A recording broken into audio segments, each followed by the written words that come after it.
Welcome into K-State Online. I am Mason Voth. That is Drew Galloway here on a Tuesday. If you're just catching up from everything, yesterday you heard our conversation with Stan Weber from Big 12 Media Days, and that was great to go for basically 40 minutes with him and hear everything that he had to say.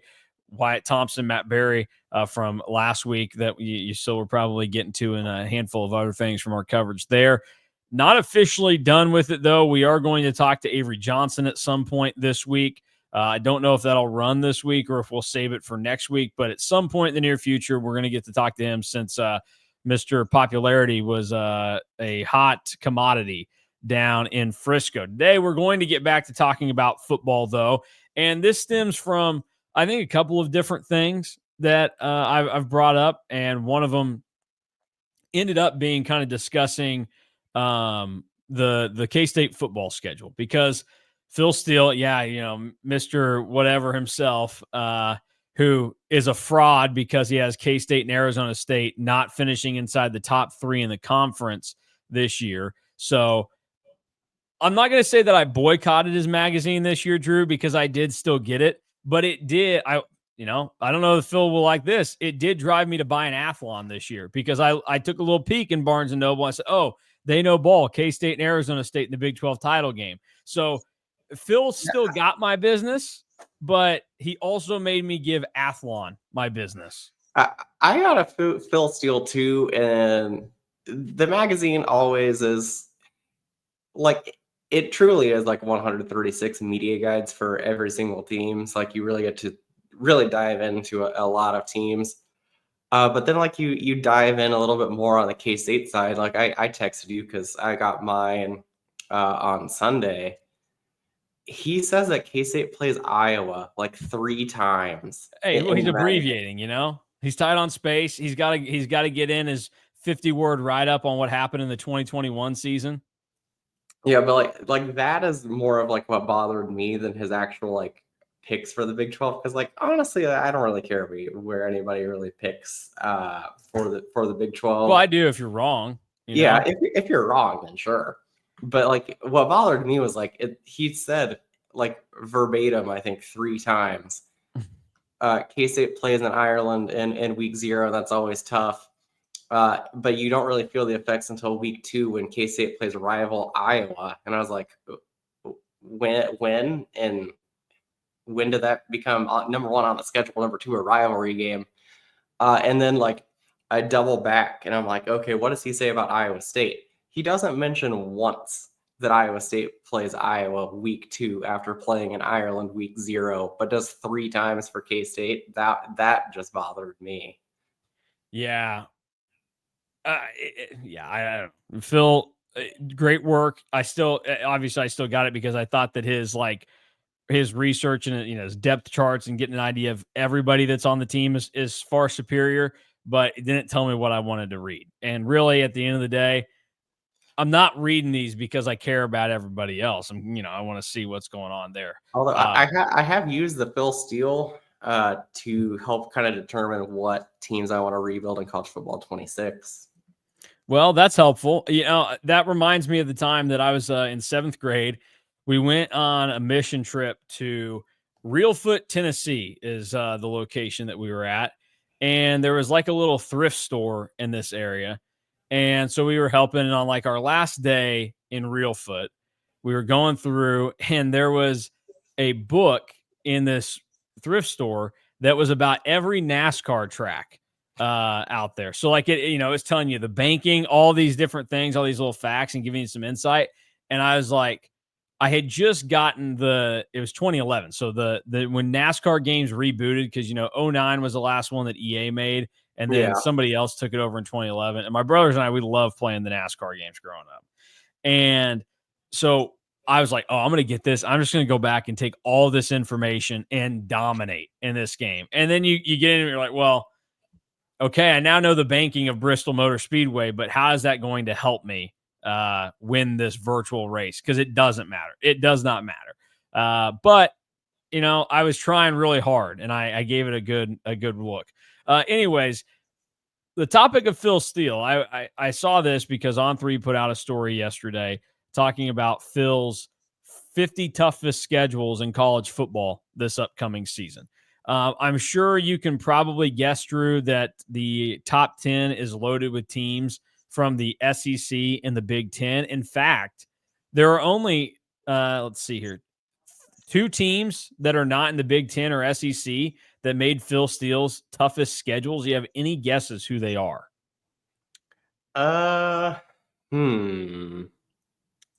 Mr. You've been reading Phil's book, so I figured you know everybody's schedule front and back now.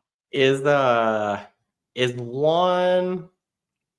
I'm trying to think because I saw this during my little brief reading of the magazine, and I want to say that like somebody in the Big 12 plays 11 Power 4 schools, but I cannot remember who it is.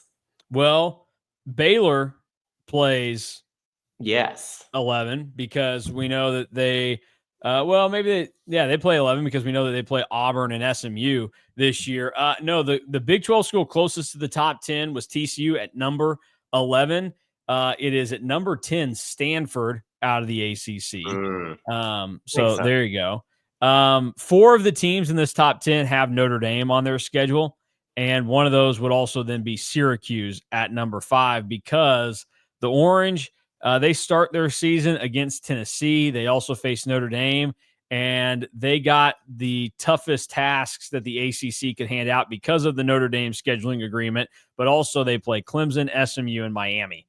So tough sledding there for the Qs. And their coach doesn't shower when they lose. That's not a great schedule. It's going to be a stinky man this year. But it got me thinking because we talked so much last year about who had easy and tough schedules in the Big 12. And this is going to continue to be a topic of conversation in these 16-team super conferences. And you look around and you go, oh, they've got it easy. We've got it hard, all that kind of stuff. And then you get into the season, and by the year end last year, a schedule that we thought was going to be pretty easy and navigable for K-State ended up being far tougher because you had to face Arizona State, who won the league out of nowhere at home. You thought that was going to be a cakewalk at the start of the year.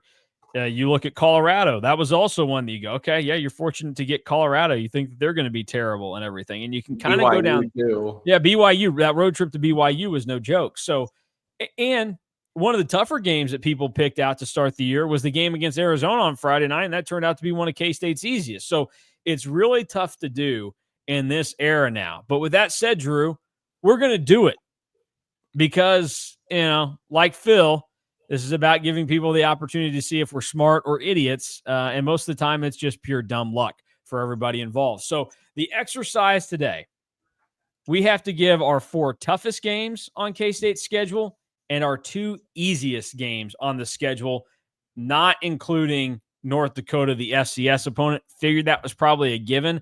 I have started, we're talking about a ways out and predictions and everything. I'm getting really nervous for North Dakota because we know Chris Kleiman already kicks the butt of FCS teams at K-State. Now he's going to get the chance to do it after already playing a game. Like they're going to be in season when they play North Dakota. This is not a warm-up anymore. We thought K-State played like crap against UT Martin last year. What, the final score was 45-10 or whatever, 45-6.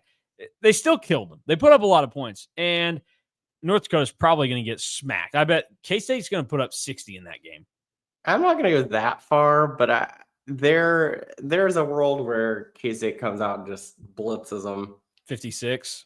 Yeah, like they're because number one, they just prepare so well in those FCS games. But number two, I mean, it's just you have already played a game, you're already warmed up. You shouldn't have as many jitters, especially because you're playing a conference game week 0 in a foreign country. There's no reason you should come home and like feel nervous about playing North Dakota. So there is a world where like they just destroy North Dakota. There's also a world though where they show up really hungover and don't play well against North Dakota because they just played Iowa State the week before in Dublin. So yeah, it kind of goes hungover. It kind of goes a little bit both ways. All right, here we go. Here's a look at the schedule for K-State. That's what the first half looks like Iowa State, North Dakota, Army at Arizona, UCF at Baylor. And then the second half, TCU at KU, Texas Tech at Oklahoma State, at Utah, and Colorado. I think it's easy for people to peg right now where the toughest stretch might be for K-State. And it's, that back-to-back once again. Last year, they had the back-to-back road trips to Colorado and West Virginia in consecutive weeks. You get it at the end of the year now with Oklahoma State and Utah. Two really tough places to play, but it's unknown on kind of the level of those teams. So I think just from the travel circumstances and knowing the environments of those places, you view that as probably the toughest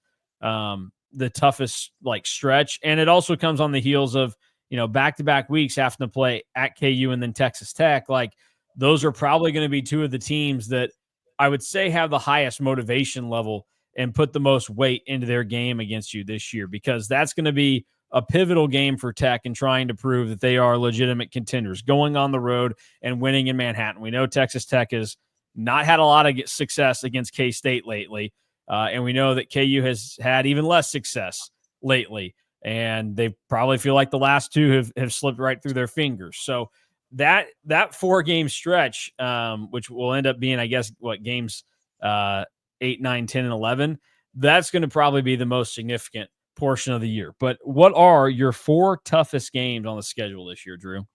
Yeah, so are we doing this like in order, or are we just listed them off? If you want to give them in order, you can. I'm not going to do that. I'm not going to give. Yeah, no, that's fine. I'm not going to give the teams that I think are the toughest, like, the satisfaction. Okay, that's good. Mind games.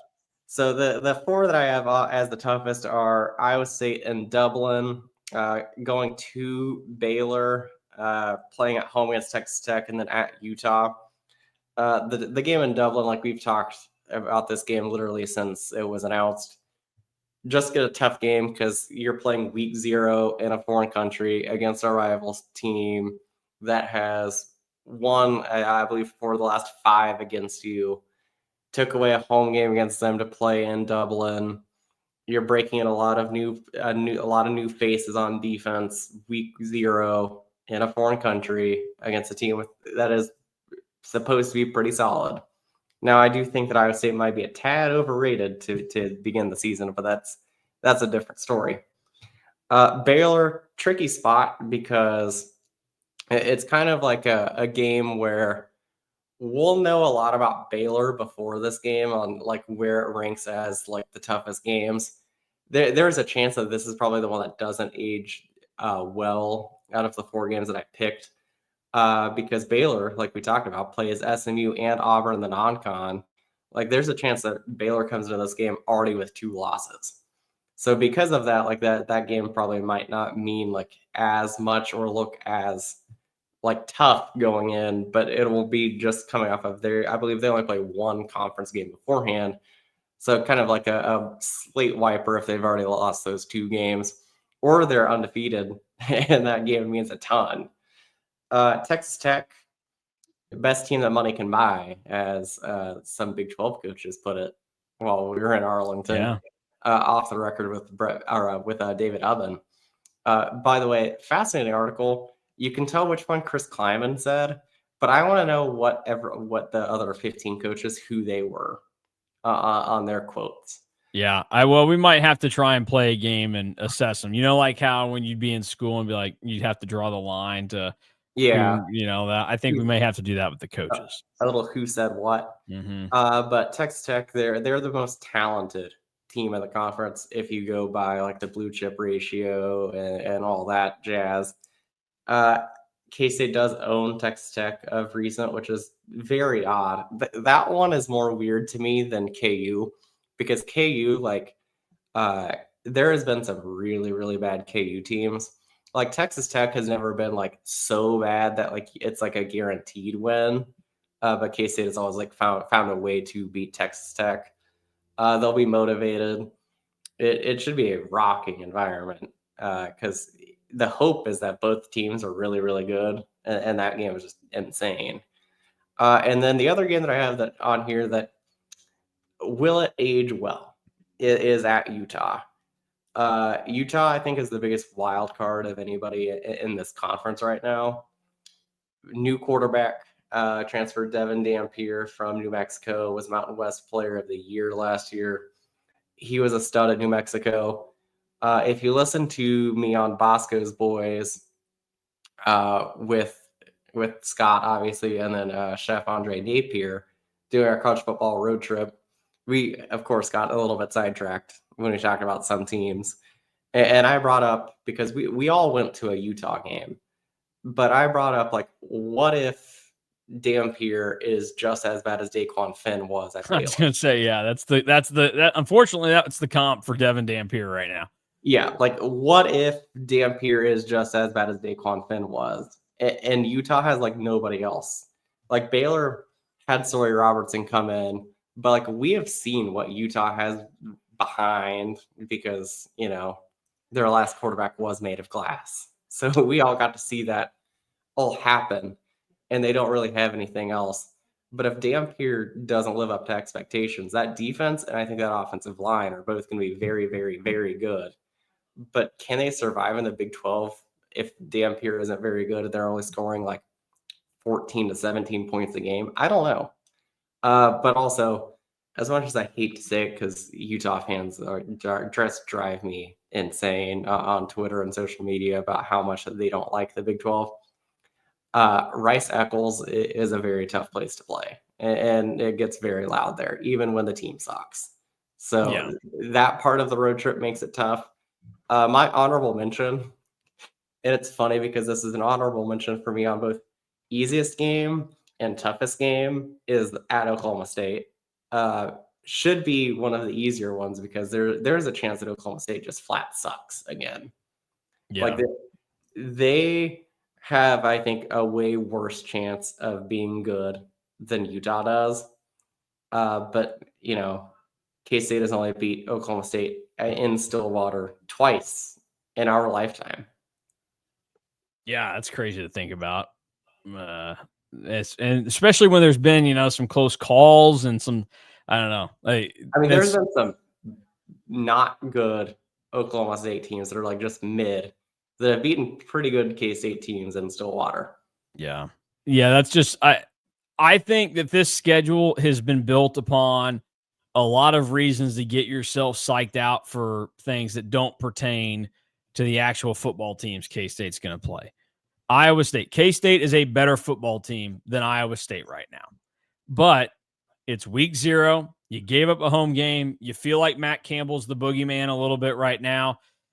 So you're worried about that. Army, week 2. We already saw K-State lose to a service academy under Chris Klieman. We heard about how difficult of a task it is to prepare for something like that. There's also the fact that Chris Klieman has lost at home to American Athletic Conference team before at K-State.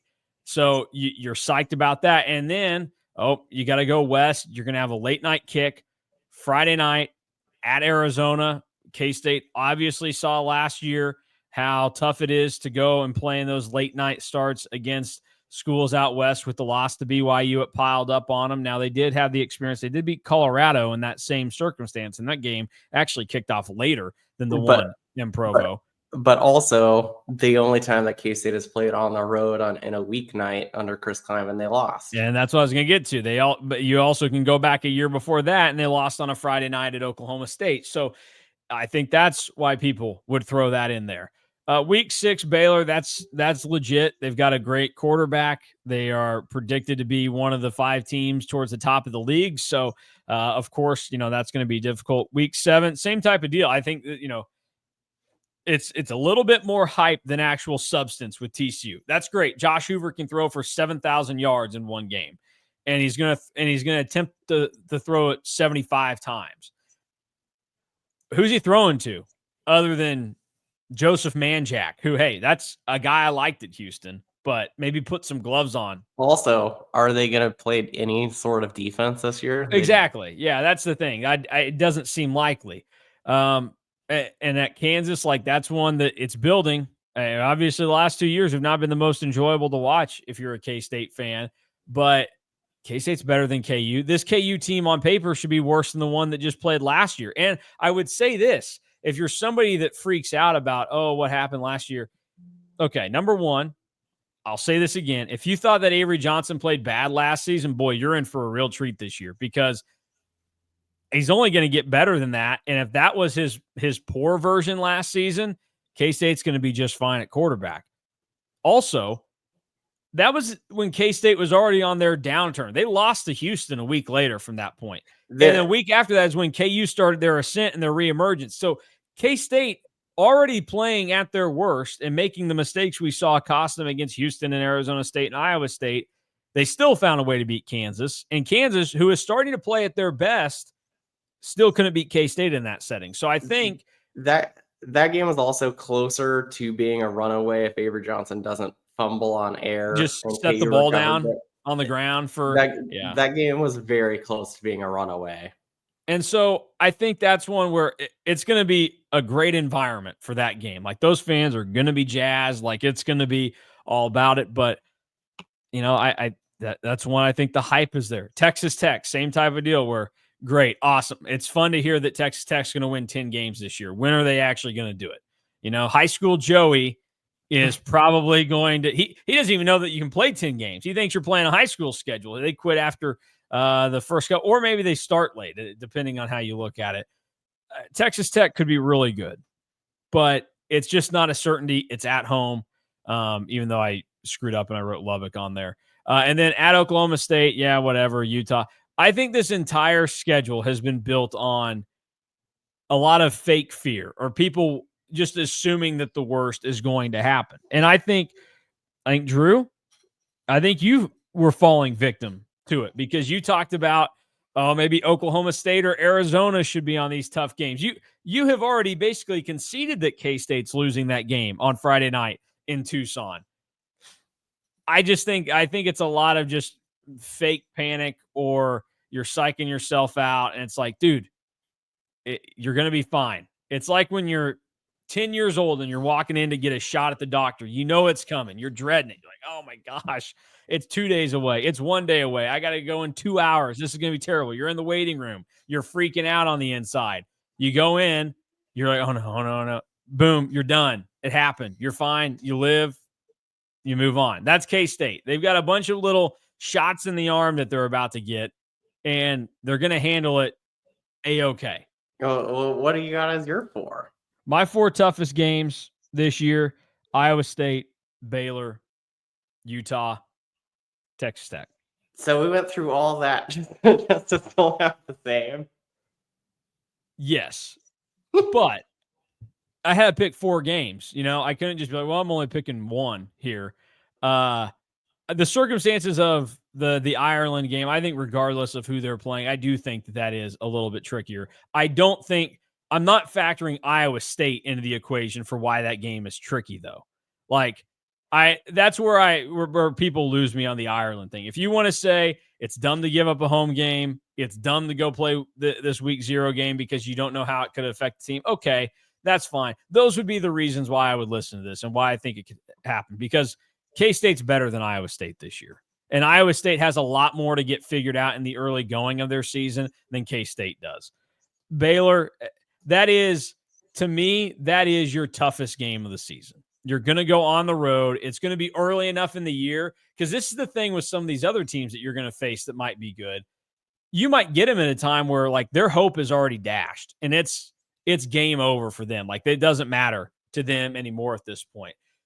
Baylor's circumstance is a little different. Now, there's a real chance that Baylor is 1-2 in non-conference play. They host Auburn to start things in week 1. They go at SMU the next week. They'll kill Samford, which is, PETA, watch out. Killing Bulldogs is not nice. But then Arizona State, at Oklahoma State, and K-State. Like, even if they lose that Arizona State game, they're still going to have that last gasp of, okay, we beat K-State at home. We're back in this thing. Like, they're just not going to be fully taken out of it yet.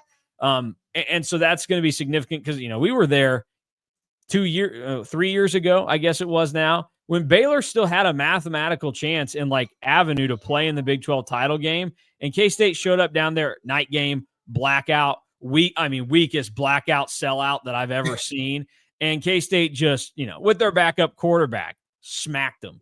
So, it could be a a tricky one. Sawyer Robertson's great, What but I think it's a little all.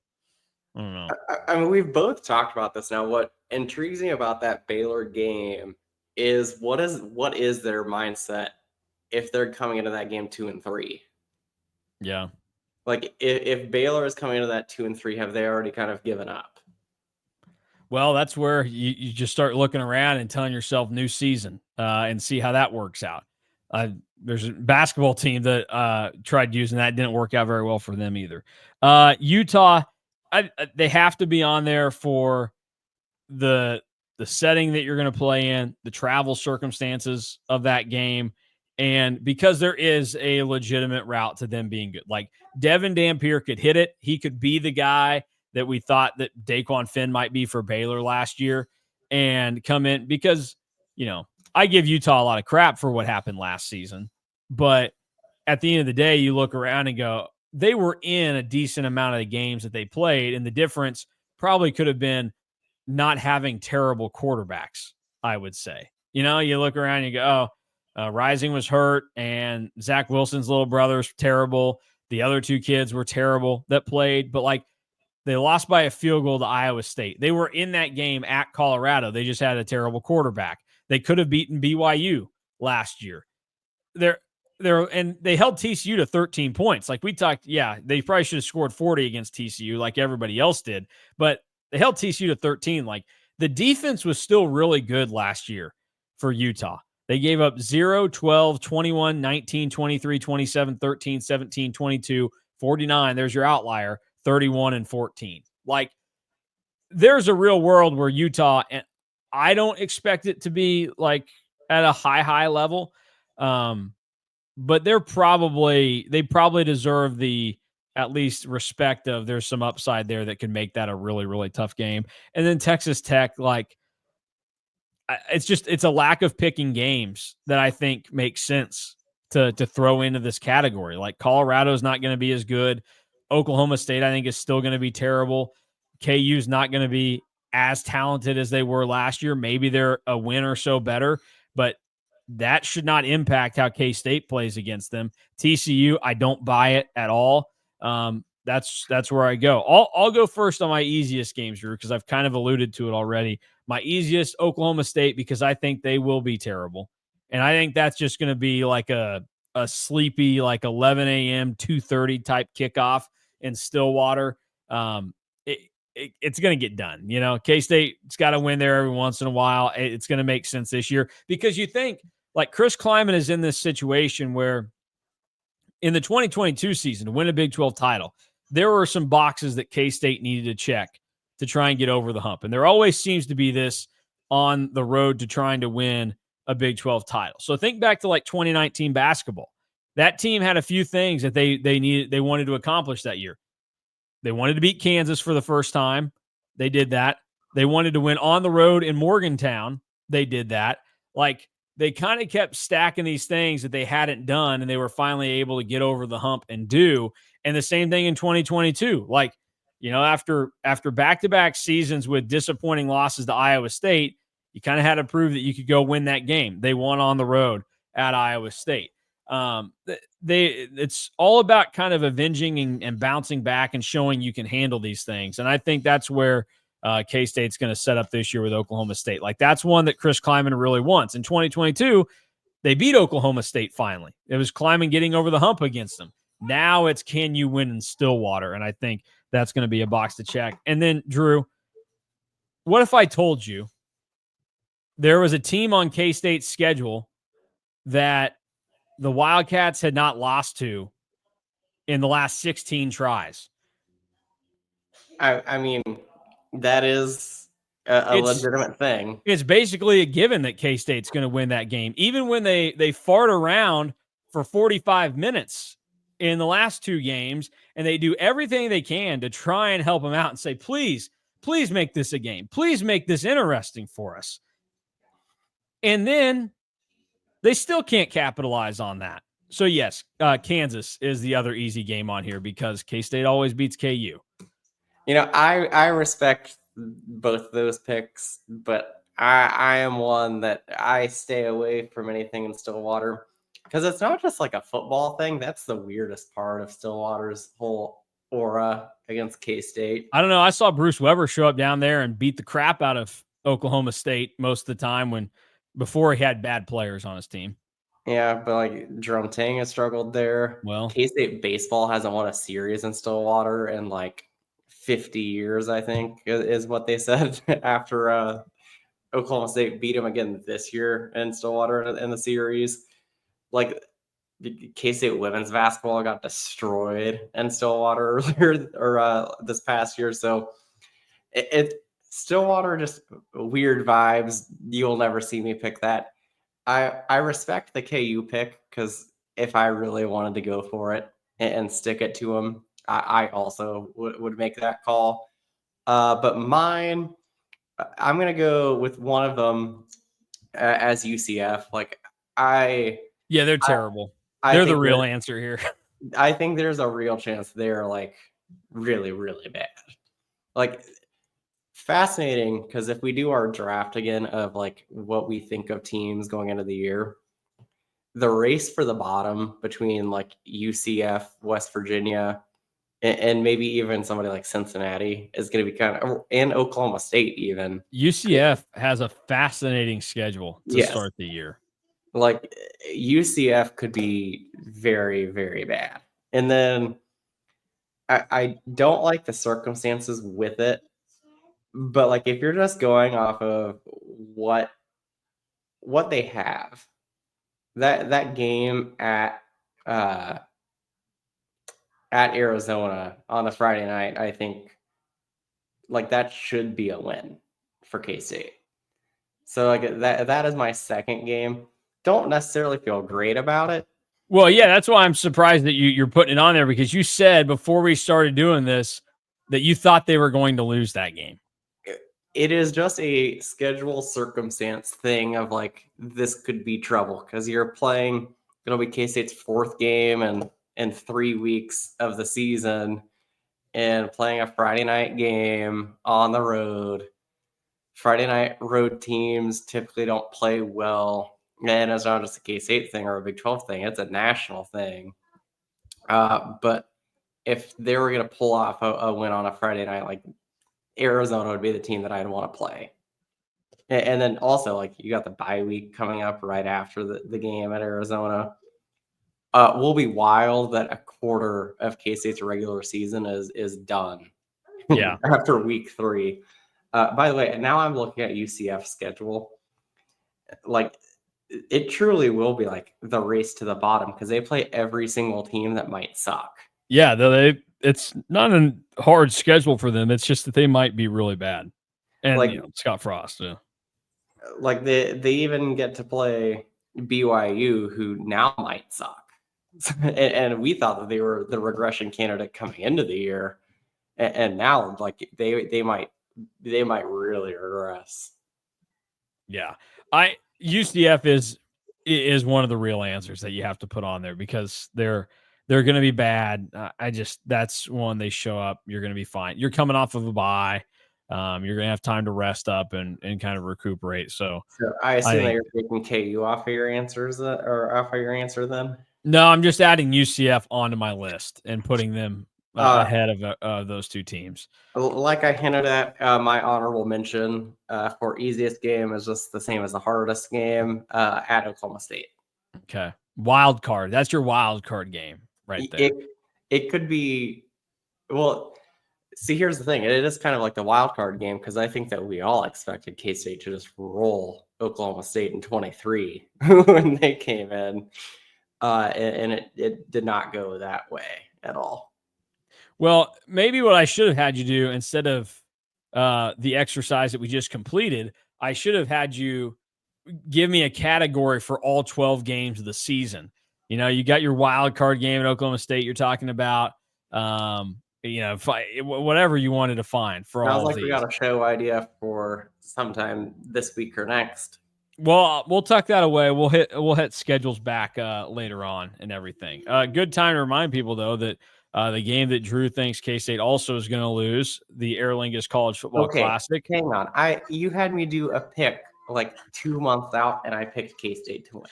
Well, how quick you forget, because now you said that's a tough game for K-State. So did you. Well, I didn't make the pick last week or whenever that was. 2025 Aer Lingus College Football Classic. You can visit cats2ireland.com if you want to be in Dublin. Get your travel, hospitality, and ticket info today. You're running out of time. For a lot of reasons, you're running out of time. The game is August 23rd, so we are approaching 1 month out from everything. And make sure you get to cats, the number 2, Ireland.com. We want to see you over there and want to have a good time with everybody. But if you are not, you get to enjoy it from your couch. So you'll just have to, whenever you do eventually make it to Ireland in your life and you go by Aviva Stadium, you can tell everybody, hey, the Cats played there one time. And they'll say, did they win? Depends on who you ask. If you ask Drew Galloway, he's going to say they're losing. But, that's his thing. I don't think they're going to lose. I just think they might get off the plane a little sluggish and sleepy. I've never done international travel. I've never gotten off a flight and gone, man, I'm worn out from this, Yeah, this is going to be my first international flight. And what I'm really not looking forward to is the flight back. We've talked about my adventure coming back. It's going to be a long day when I get back. Yeah, I just, I think it's one of those deals where, because I haven't experienced it, I just say, probably overrated how people talk about jet lag and like all the, time changes and all that stuff. I don't know. Like last year when we got back from BYU, some would say, oh man, I'm just, I got this flight. It wasn't the flights that got me. It's the fact that we landed at like 1:30 in the morning in Wichita. Like, it had nothing to do with the flight. And we were at the airport for like 12 hours that day. Yeah. Just waiting. So, and I don't think Chris Kleiman's going to be sitting on the tarmac for 12 hours. I think they're going to get him in lickety split. So I also don't think that anybody really talks about jet lag when you're going like across one time zone. I don't think that that's how that usually works. I don't know. We got to toughen up, people. It says jet lag is just extreme tiredness and other physical effects felt by a person after a long flight across several time zones. Well, the whole thing is like you just got to stay up on the flight there and the flight back. And apparently, this is not just like a term. This is like a legit thing that I kind of just thought it was something people said, but like.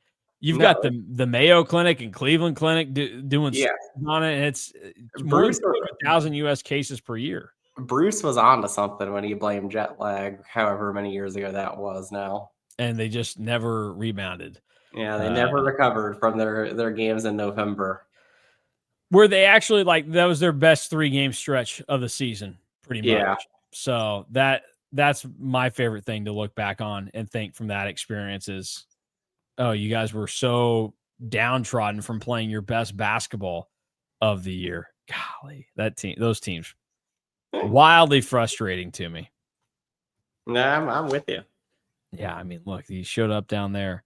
You beat Purdue. You almost beat Arizona.